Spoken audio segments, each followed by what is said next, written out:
नमस्कार मित्रमैत्रिणींनो, जर तुम्हाला आपल्या चॅनलवरच्या कथा आवडत असतील तर लाईक करत जात जा आणि चॅनलला सबस्क्राईब करून बाजूची घंटी दाबा आणि ऑलवर सेट करा. म्हणजे जेव्हा जेव्हा मी नवीन व्हिडिओ किंवा कोणतीही नवीन पोस्ट अपलोड करेन तेव्हा ती सगळ्यात आधी तुमच्यापर्यंत पोहोचेल. धन्यवाद. तर वळूया आपल्या कथेच्या पुढच्या भागाकडे. इतक्यात तिच्या बाजूलाच पडलेला तिच्या फोनची रिंग वाजली. तशी ती भानावर आली आणि नाराजीनेच तिने त्या फोनकडे पाहिलं. पण फोनवर आधीचं नाव बघूनच तिचा मलूल चेहरा खुलला आणि एखाद्या अधाशासारखी तिने त्या फोनवर झडप घातली. रिंग वाजत होती आणि ती मात्र त्या फोनवर झळकणाऱ्या त्याच्या फोटोकडे एकटक पाहत होती. शेवटी उचलू की नको असा विचार करत असतानाच शेवटच्या रिंगला तिने तो कॉल रिसीव्ह केला. हॅलो. मनात असंख्य आनंदाचे तुषार उडत असतानाही तिचा आवाज मात्र निर्विकार ठेवला होता तिने. हॅलो स्वीटी. त्याचा ओला आवाज तिच्या कानांवर पडला आणि तिने डोळे मिटले. तिच्या छातीत धस्स झालं होतं. एवढी केविलवाणी साथ होती त्याच्या शब्दात. आता पुढे. आधी आर यू ओके. नकळत तिच्या तोंडून शब्द बाहेर पडले. त्याच्यापासून दूर राहण्याचा कितीही प्रयत्न करत असली तरी आत्ताचा त्याचा तो ओला आवाज तिच्या हृदयाचा ठाव घेत होता. म्हणून आपसुकच स्वतःच्या मेंदूचं ऐकणं सोडून आपल्या हृदयाचं ऐकलं होतं तिने. No, I am not okay sweetie. तो रडवेल्या स्वरात बोलला आणि इथे तिच्या हृदयात धस्स झालं. तिला कळत होतं आता तो रडत आहे आणि आपल्याचमुळे रडत आहे हे देखील कळत होतं. त्याच्यापेक्षा जास्त तर ती त्याला समजू लागली होती आता. प्रेमच इतकं जास्त केलं होतं त्याच्यावर तिने. युवी प्लीज एकदा बोल ना.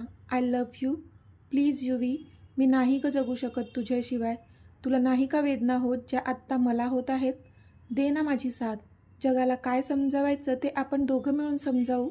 पण तू माझी साथ दे ना प्लीज युवी. मला नाही कळत मी काय करू. मला कोणताच रस्ता दिसत नाही आहे. तो खूपच हृदयापासून बोलत होता आणि त्याचं ऐकून इथे तिच्या डोळ्यांना मात्र धारा लागल्या होत्या.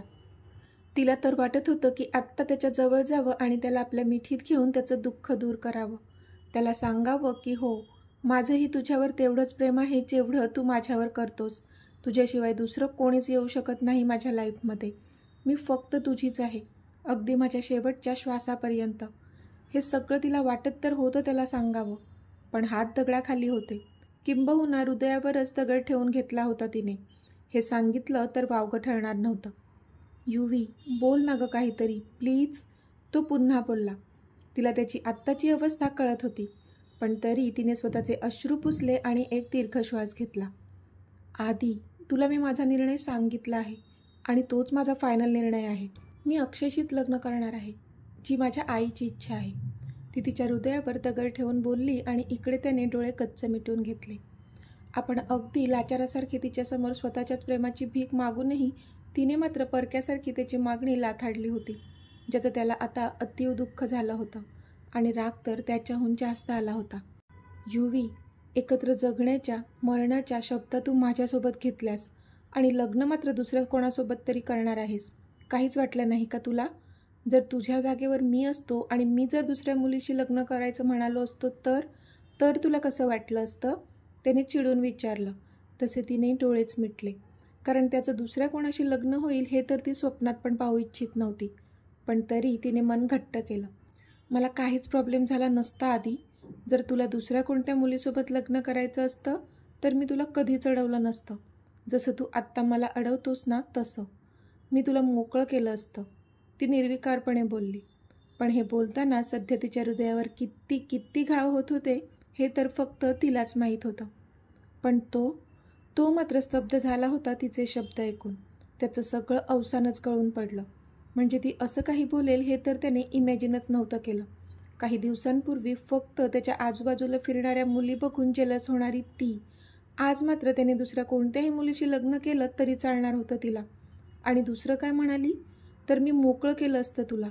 खरंच? म्हणजे मी माझ्या प्रेमात बांधून ठेवलं होतं का तिला? त्याला खूपच जास्त वाईट वाटत होतं आत्ता. पण आत्ता मात्र तो जागचा उठला आणि त्याने स्वतःचे डोळे पुसले. तिचा एक एक शब्द त्याच्या काळजावर घाव घालत होता. त्याला कळून चुकलं होतं की आता तिच्यासमोर आपण आपल्या प्रेमाची कितीही भीक मागितली ना तरी ती ऐकून घेणारच नाही. तिला वाटतंय ना आपण तिच्यापासून दूर राहायला हवं. तर ठीक आहे, आता मी पण तेच करणार जे तिला हवं आहे. आता जशास तसे होणार. तो स्वतःचे डोळे पुसत मनातच बोलला. तो कधीपासून शांत झालाय, काहीच बोलत नाही हे पाहून तिच्या मात्र मनाची चलबिचल वाढली होती. एकीकडे स्वतःच दुःख द्यायचं त्याला आणि तो दुःखी झाल्यावर त्रास पण स्वतःलाच करून घ्यायचा असं झालेलं तिचं. आदी, तिने शेवटी त्याला आवाज दिलाच. नो, नॉट आदी, आदित्य. आदित्य नाव आहे माझं आणि ह्यापुढे मला ह्याच नावाने हाक मारायची, कारण मला आदी बोलण्याचा अधिकार फक्त माझ्या माणसांचा आहे आणि तू माझी कोणीच नाहीस, कोणीच. समजलं? Miss Yuvika Sabnis, goodbye. तो रागात बोलला आणि त्याने फोन कट केला. ती मात्र त्या कट झालेल्या फोनकडे एकटक पाहत होती. आत्ताच थोड्या वेळापूर्वी त्याच्या तोंडून निघालेले ते शब्द एखाद्या धारधार तलवारीसारखे टोचत होते तिला. तिने हातातला फोन झटक्यात फेकून दिला आणि उशीमध्ये डोकं खुपसून रडू लागली ती. इथे आदीने त्याची गाडी काढली आणि सुसाट पळावली. ती डायरेक्ट एका बार अँड क्लबमध्ये नेऊन थांबवली. एकदा त्या क्लबचा बोर्ड त्याने पाहिला आणि एक सुस्कारा सोडत तो आत गेला. मित्राची बर्थडे पार्टी सोडल्यास असा तो कधीच बारमध्ये जात नव्हताच आणि ह्यावेळीही असं त्या बारमध्ये एकटं जाणं त्याच्या संस्कारात बसत नव्हतं. पण आजची गोष्ट वेगळी होती. आज त्याचं दुःखच एवढं जास्त होतं की त्याला मदिरेचा आधार घ्यावाच लागणार होता. इथे रियांश परीच्या आईबाबांसोबत जेवायला बसला होता. परीच्या आईने छान बेत बनवला होता जेवणाचा. मटकीची उसळ, वरण, पोळी, मसाले भात, कोशिंबीर, लोणचं, पापड आणि गोडामध्ये शेवयाची खीर. ते भरलेलं ताट बघूनच रियांशच्या तोंडाला पाणी सुटलं. त्याच्या घरी असे महाराष्ट्रीयन पदार्थ बनत नव्हते, पण इनामदारांच्या घरी मात्र खूपदा जेवला होता तो असं जेवण, म्हणून आवडत होतं त्याला. वाव काकू, एवढ्या सगळ्या डिशेस, थँक्यू. रियांश हसत बोलला आणि त्याच्या चेअरवर बसला. त्यावर परीची आई पण हसली. हो, आता एवढ्या वेळात जेवढं जमलं तेवढं बनवलं. नेक्स्ट टाईम येशील ना तेव्हा तुझ्या आवडीचं बनवेल. तुला काय आवडतं ते सांगून जा, त्या बोलल्या. म्हणजे नेक्स्ट टाईम पण यायचं आहे मला? वाव, रियांश मनातच बोलला. हो काकू, नक्की, तो बोलला. सुरू करूया आता, नाहीतर थंड होईल जेवण. परीचे बाबा बोलले तसा तो ओके बोलला आणि त्यांनी जेवायला सुरुवात केली. जेवता जेवता परीच्या बाबांनी रियांशच्या फॅमिलीबद्दल पण विचारलं आणि त्यावरून त्यांना कळलं होतं की रियांश हा मराठी नसून दुसऱ्या कास्टचा आहे. पण हे ऐकून त्यांना थोडं आश्चर्य वाटलं, कारण अमराठी असूनही मराठी तर खूप चांगलं बोलत होता तो. त्यांना अप्रूप वाटलं त्याचं, पण तो मराठी नाही आहे हे समजल्यामुळे त्यांचा चेहरा थोडा पडला होता. आता तो का पडला ते तर त्यांनाच माहीत. थँक्यू सो मच काका काकू, जेवण खरंच खूप अप्रतिम होतं, तो बोलला आणि तो त्या दोघांच्याही पाया पडला. सुखी राहा, त्या दोघांनीही त्याला आशीर्वाद दिला. चला येतो हां, रियांश बोलला. पुन्हा येशील ना, काकूंनी विचारलं. हो, जोपर्यंत इथे आहे तोपर्यंत रोज येईल तुम्हाला भेटायला, नक्की, तो बोलला आणि मग त्यांचा निरोप घेऊन तो निघून गेला. ही मुलगी फोन का नाही उचलत, परी रागातच बोलली. तिने आत्तापर्यंत 15-20 वेळा कॉल केला होता युविकाला, पण तिने तिचा एकही कॉल घेतला नव्हता. तिचा कॉल घेऊनसुद्धा काय बोलणार होती ती तिच्याशी, काय सांगणार होती ती तिला, तिच्या तुटलेल्या हृदयाची दर्दभरी अवस्था? नो वे. जेव्हा तिला कळेल की आपण आदिशी नाही तर अक्षयशी लग्न करत आहोत, केवढी चिडेल ती, नक्की तमाशा करेल माहीत होतं तिला, म्हणून फोनच घेतला नव्हता तिने. पण परी मात्र तिला वेगळ्याच कारणासाठी कॉल करत होती. तिला युवीला सांगायचं होतं की ऋषी इथे आहे पुण्यात आणि तू त्याला भेट, हे सांगायचं होतं तिला. पण मॅडम कॉलच घेत नव्हत्या. पण ती पण परी होती. युवीने कॉल उचलला नाही म्हणून काय झालं, तिने मिहिकाला कॉल लावला. हॅलो मिहू, परी बोलली. हाय ताई, कशी आहेस, मिहूने विचारलं. मी बरी आहे ग, पण तुझ्या ताईला काय झालं आहे, परी बोलली. काय काय झालं, मिहूने विचारलं. अगं किती कॉल केले मी तिला, एकही घेतला नाही तिने. फोन सुरू तर आहे ना तिचा, परीने विचारलं. पण मिहूला कळलं की युविकाने तिचा कॉल का घेतला नसेल. सांगू का मी परीताईला, ती विचार करू लागली. हे मिहू बोल ना, परी बोलली. ताई, तूच का नाही येत ताईला भेटायला, मिहूने विचारलं. मी? अगं मी काय पुण्यात आहे का तिला भेटायला यायला, मी मुंबईत आहे आणि कालच तर भेटले तिला. तू घरी आहेस का आता? जर असशील तर एक काम कर ना, तुझा फोन नेऊन देतेस का तिला, मला बोलायचं आहे तिच्याशी, परी बोलली. हो मी घरीच आहे ताई, 1 मिनिट हां, मी देते तिला फोन, मिहू बोलली आणि युविकाच्या रूममध्ये निघून गेली. युविका बेडवर बसून उशीमध्ये तोंड खुपसून रडत होती. ते पाहून मिहूला वाईट वाटलं.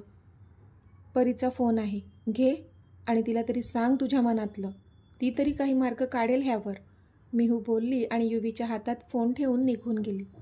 मिहूला पण तिच्यासाठी वाईट वाटत होतं. काहीतरी मार्ग निघावा असं वाटत होतं, कारण स्वतःच्या बहिणीला नव्हती बघू शकत ती असं. आपल्या फोनवरचा कॉल न घेऊन आपण परीला अवॉइड करू शकलो, पण आता परीने मिहूच्या फोनवर तिला कॉल केला होता, म्हणजे आत्ता तिला परीशी बोलावंच लागणार होतं. त्यामुळे तिने डोळे मिटून एक सुस्कारा सोडला आणि फोन हातात घेतला. हॅलो परी, युविका उसणं हसू चेहऱ्यावर आणून बोलली. हॅलो घाल तुझं चुलीत. मला आधी सांग, कॉल का नव्हती घेत तू माझा? किती कॉल करायचे ग तुला? परी चिडून बोलली. आय एम सॉरी, ते थोडी बिझी होते, युवी कसंबसं बोलली. बिझी होतीस?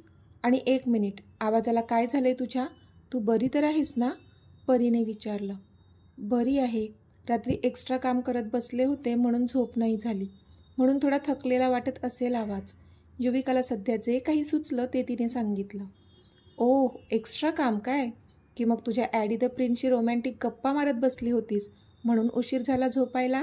हां, परी तिची फिरकी घेत म्हणाली. पण इथे आधीचं नाव ऐकूनच तिला कसंसच झालं आणि थोड्या वेळापूर्वी तो काय बोलला होता, तू माझी कोणीच नाही आहे, हे आठवून टचकन पाणी आलं तिच्या डोळ्यात. नाही, असं काहीच नाही, कामच करत होते, युविका निर्विकारपणे बोलली. परीला तिचं असं तुटक वागणं खटकलं. युवी, काही झालंय का गं? तू नेहमीपेक्षा वेगळी वाटते मला, परीने काळजीने विचारलं. तसा युवीला हुंदकाच आला, पण कसाबसा अडवला तिने. तिला माहीत होतं तिच्या आवाजावरूनच परीला कळून जाईल की ती ठीक नाही आहे. परी, मी ठीक आहे. तू सांग, कशासाठी कॉल केला होता? युवीने हसून विचारलं. तसे परीने तिच्या मनातले सगळे विचार झटकून टाकले आणि मेन मुद्द्यावर आली ती. युवी, रियांश आहे तिकडे पुण्यात, परी बोलली. काय? खरंच? इथे काय करतोय तो? युवीने विचारलं. अगं तो ना माझ्या घरी गेला होता. आम्ही ना एक प्लॅन केला आहे आईबाबांना आमच्या लग्नासाठी मनवण्याचा, असं म्हणत परीने युवीला जे जे घडलं ते सर्व सांगितलं.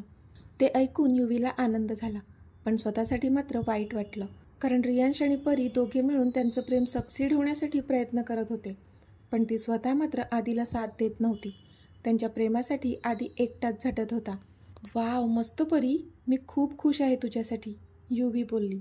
थँक्स डिअर, तू बघच, रियांश आईबाबांना नक्कीच मनवेल, परी बोलली. हो नक्कीच, युविका हसून बोलली. रियांशला तुझा पत्ता देते, तो येईल तुला भेटायला, परी बोलली. त्यावर युवी मात्र गडबडली. नाही नको, इथे कशाला? अशीही मी आता उद्या परवापर्यंत मुंबईला येणारच आहे, तेव्हा भेटेल मी त्याला, युविका लगबगीने बोलली, कारण स्वतःच्या ह्या अशा अवस्थेमध्ये तिला रियांशला भेटायचं नव्हतंच. पण परीला मात्र खटकलं तिचं असं वागणं, कारण ती चक्क रियांशला घरी येऊ देत नव्हती तिच्या. अशी तर नव्हती युवी कधीच. बरं ठीक आहे, परी एवढंच बोलली. पण युवीला कळलं होतं की परीला वाईट वाटलंय, पण ती काहीच करू शकत नव्हती. परी, अगं आई आवाज देते मला, मी नंतर बोलते तुझ्याशी, हां बाय, युवी बोलली आणि फोन कट केला तिने. परी मात्र त्या कट झालेल्या फोनकडे आश्चर्याने बघत होती, कारण परी बाय बोलायच्या आधीच युवीने कॉल कट केला होता. अशी तर नाही आहे माझी युवी, नक्कीच काहीतरी झालं आहे, परी मनातच बोलली. इथे रियांश हॉटेलवर आला होता. आज तो खूप जास्त खुश होता. परीच्या घरून निघाल्याच आधीचा नंबर डायल केला होता त्याने, कारण आधीचा मिस कॉल आत्ता पाहिला होता त्याने. जेव्हा आधीने त्याला कॉल केला होता तेव्हा त्याचा फोन परीच्या बेडरूममध्ये होता आणि तो हॉलमध्ये जेवत होता, त्यामुळे त्याला त्याचा कॉल घेता आला नव्हता. आता रात्र होत आली होती आणि त्याने पुन्हा आधीचा नंबर डायल केला होता, पण नाही, अजूनही त्याचा फोन स्विच ऑफच लागत होता. म्हणून रियांशला पण आता त्याची काळजी वाटू लागली होती, कारण आधीचा फोन स्विच ऑफ नसायचाच कधी. हॅलो आंटी, रियांशने आता प्रतीक्षांना कॉल केला होता. हां रियांश बोल, कसं आहेस? प्रतीक्षांनी विचारलं. मी बरं आहे आंटी, आधी घरी आहे का? त्याने विचारलं. नाही रे, तो आला नाही अजून, लेट येणार आहे घरी, त्या बोलल्या. त्याचा फोन बंद येतोय, तुम्हाला कॉल आलेला का त्याचा? त्याने विचारलं. कॉल नाही आला, दुपारी मेसेज आला होता त्याचा की आज घरी यायला उशीर होईल, क्लायंटसोबत डिनर आहे त्याचं, प्रतीक्षा बोलल्या. अच्छा, त्याचा मेसेज आला आहे का? ओके, मग ठीक आहे. त्याला कॉल नव्हता लागत म्हणून काळजी वाटत होती, पण आता ठीक आहे ऐकल्यावर बरं वाटलं. Thank you aunty, bye, good night, Riyansh बोलला आणि फोन कट केला त्याने. त्याला आता बरं वाटलं होतं, नाहीतर कधीपासून त्याला आधीची काळजी वाटू लागली होती. रियांशला आधीची काळजी लागून राहिली होती, पण आधी तो मात्र इथे त्या पंचतारांकित बारमध्ये पेगवर पेग रिचवत बसला होता. त्याला आज ना कशाची पर्वा होती आणि नाही कोणतीच फिकीर. त्याच्या नावाला असाही डाग लागलाच होता. त्याचं कॅरेक्टर तर खराब आहे. तो एक प्लेबॉय आहे असं म्हणणं होतं सुमनताईंचं. मग तसं तर तसं, ज्याला जे वाटायचं ते वाटू देत, मला काहीच फरक पडत नाही, तो सगळं मनात बोलत होता. त्याने वेटरला त्याच्या जवळच थांबवून ठेवलं होतं आणि तो एक एक करून सगळे ग्लास रिचवत होता.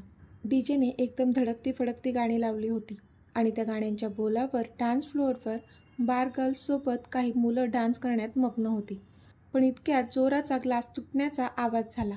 तसं सगळ्यांनी त्या दिशेला पाहिलं तर समोर आदी उभा होता, अगदी डोळ्यात आग घेऊन.